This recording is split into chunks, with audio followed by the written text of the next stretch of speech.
जी बिल्कुल, मां खे ॿुधाईंदो हलां। ठुल में बलदियाती इलेक्शन में पीपल्स पार्टी पारां कयल धांधली ऐं कारकुननि ते केस दाख़िल करण ख़िलाफ़ जमियत उलमा इस्लाम जी ज़िला अमीर डॉक्टर एजी अंसारी जी अगवानी में रैली कढी ठुल प्रेस क्लब अॻियां एहतजाजी मुज़ाहिरो कयो हुयो।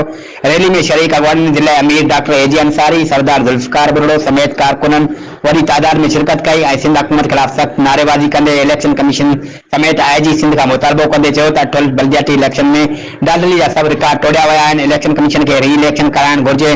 बलदियाती इलेक्शन में पीपल्स पार्टी उम्मीदवारनि पोलिंग स्टेशन ते कब्ज़ा करे एसएसपी ऐं आरओ ऐं डीआरओ जी मदद सां पिण ठपाया आहिनि। उन्हनि आईजी सिंध खां पिण घुर कई त इलेक्शन खां पोइ कारकुननि मथां इंतकामी कार्रवाइयुनि जी बुनियाद ते कोडिंग एफआईआरूं दाख़िल कयूं वयूं आहिनि, जंहिंजी मुकमल जांच करे केस ख़त्म कया वञनि, न त ॿी सूरत में एहतिजाजी तहरीक हलाई वेंदी ऐं तकरारी नतीजनि खे इलेक्शन ट्रिब्यूनल में पिण चैलेंज कयो वेंदो। जी।